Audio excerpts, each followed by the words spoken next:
It is that time of year, my AKAPADers. It's horror season. It's October. It's the 31 Days of Dread, where we do on this podcast, AKAPAD, the Film Buff Podcast. That's me. We do one horror movie a day for the entire month of October. This year, it's nothing but black and white movies. Let's go. It feels good to talk to all of you about Mickey Mouse. I know you guys were waiting for it. You probably had it on your AKAPAD Film Buff wish list. But why am I grateful to bring this character to you guys? But today we're talking The Haunted House 1929, animation by iWorks, who we previously spoke about with our last black and white cartoon, Silly Symphony's The Skeleton Dance. This is not a silly symphony. This is part of the Mickey Mouse filmography, if you will. Given these are shorts, but they were just about films before Disney invented the feature-length animated film with Snow White. I just feel we don't discuss enough of the true legends on this podcast. I feel on my YouTube, since we do a lot of comic book content on YouTube, I haven't done enough with Dick Tracy, The Shadow, The Phantom, Doc Savage, and even Captain Marvel, aka Shazam. These are foundational characters. Lone Ranger comes to mind. I grew up in a household by my father, and look, I know we just dropped that Tron episode where we spoke about my grandmother Teresa a lot. My father too was a history guy. He loved watching documentaries, learning about history. He wasn't so much of a he didn't study. I think he learned about history a lot in one point of his life and had a good enough memory. I think that memory got inherited with me and my sister. My parents, both of my parents, very good memories. He learned a lot at one time and was able to regurgitate it, to repeat it. And I don't mean that, that's not in no way a knock. That's just an observation. So I grew up with a sense of history, and it's hard to imagine the world we have today. And I'm talking about the world that we live in, the world of AKAPAD, the Film Buff, that doesn't involve Mickey Mouse. Mickey Mouse is the true historical creation of the American age. Highly significant. And when you watch these shorts compared to the contemporaries, when we watch these shorts compared to what they were doing with Oswald the Lucky Rabbit, and the contemporaries to her is like Coco the Clown, Betty Boop. There's a few others. A lot of them echo this style. Black and white in full contrast, meaning white face, black around it. Oswald the Lucky Rabbit had the big ears, Betty Boop, the hair, Mickey Mouse, the ears, but it frames the face for expression. It's a wonderful technique, but it's a technique based on the technology of the time. With that, Mickey Mouse was a couple steps above. Mickey Mouse was a little bit more of a character, and in this short, he's so freaking lovable. He's lovable, likable. I can't think of a better term than blue collar, but he's the victim in this. Mickey Mouse, caught in a rainstorm, he gets summoned to this house on top of a hill. Right before he goes through the door of the house, the branches, the leaves, they tickle his butt, and the wind blows, and it ushers him inside the house. Once he gets inside the house, this is Disney's true contribution to culture. Many of you out there do not know that the iconic images around Halloween, even the practice of trick-or-treating, popularized by Disney, the iconic images that we associate with Halloween.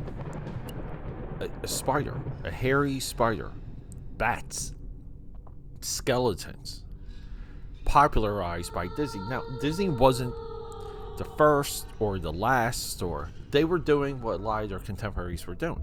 These are the images of the day. But the Disney stuff, because of Mickey Mouse, was just more popular. So we have to honor its impact. So Mickey Mouse gets a series of jump scares once he's in the living room of this house. And then here we go. We get this shrouded figure that emerges. It approaches Mickey Mouse. We don't see the face, but we see the hands, the claws. Absolutely, really, like, even now, creepy. It brings Mickey Mouse to a piano. And it says, play. Mickey Mouse says, I cannot play. It says, play. So he starts to walk over. It says, play. So he sits down. Plays what he can.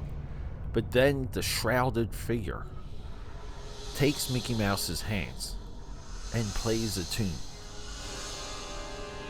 And that tune, it summons, brings to life all of these skeletons. And we see some of Iwerk's true work here. What he does with these skeletons, it's amazing.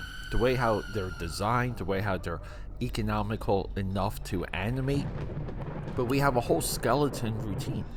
There's the camera pulls back. We get a little bit of a wide shot, what you had for wide shots back then. And it's this ornamental symmetry dance where we can split the screen. And sure, we have a clock dancing, we have the shroud, we have Mickey Mouse, but everything else is in perfect mirrored symmetry, just like an ornament dancing. One of the skeletons uses his butt for drums, one's using the windowsill for drums, they're using the femurs as drumsticks. So we kind of see what he's doing. Mickey Mouse is doing the dance of the dead. He's possessing people, right? Like we see this in horror movies today. He moves to a couple more rooms. We get more skeleton gags, but eventually Mickey Mouse jumps through the window to escape. But when he escapes, the skeletons are still stalking him. There's a wooden pathway.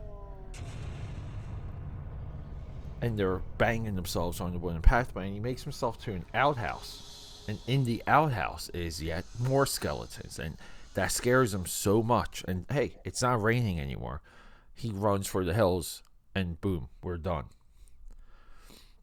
That's Mickey Mouse Haunted House 1929.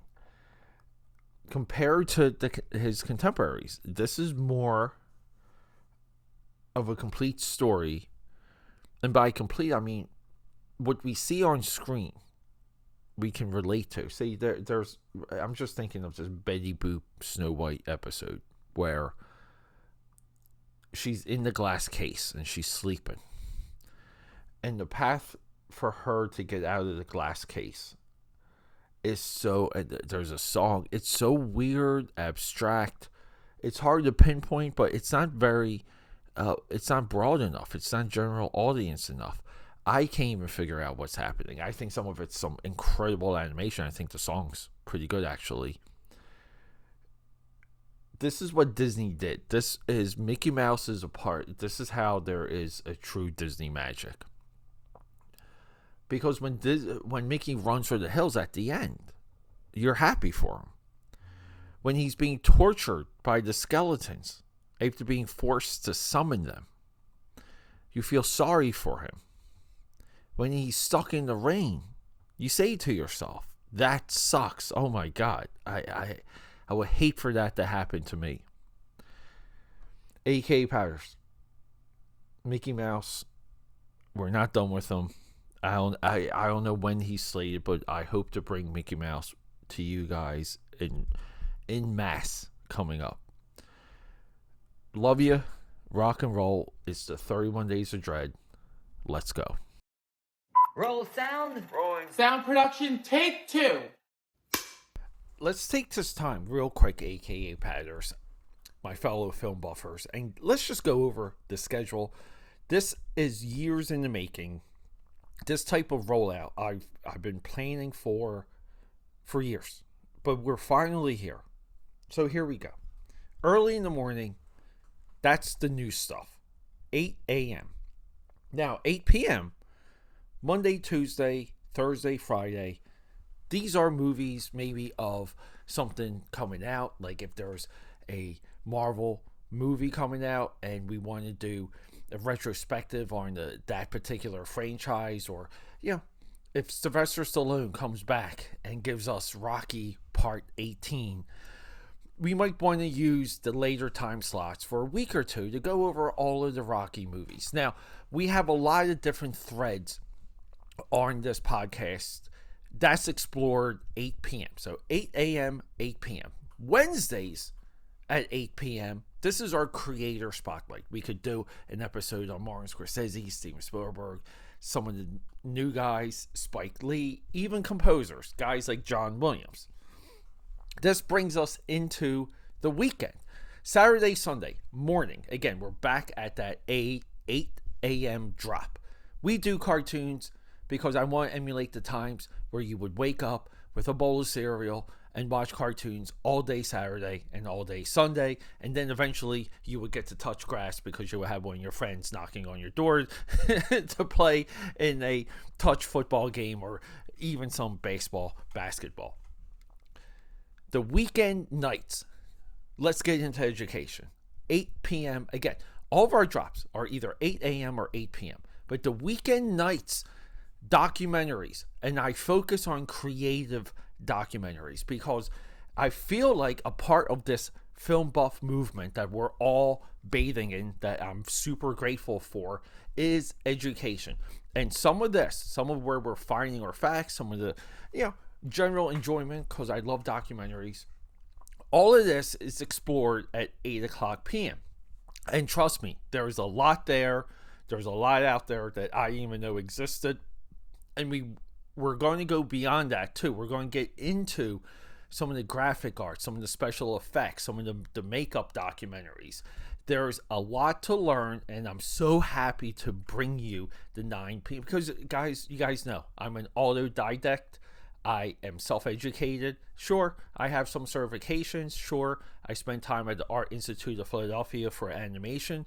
But in large, I'm a self-educated, self-made person that's connected to the weekend 8 p.m. drops. My AKA Padders, my film buffers, I hope to see you there for all of it. I love you guys, and rock and roll. Okay, that's a wrap.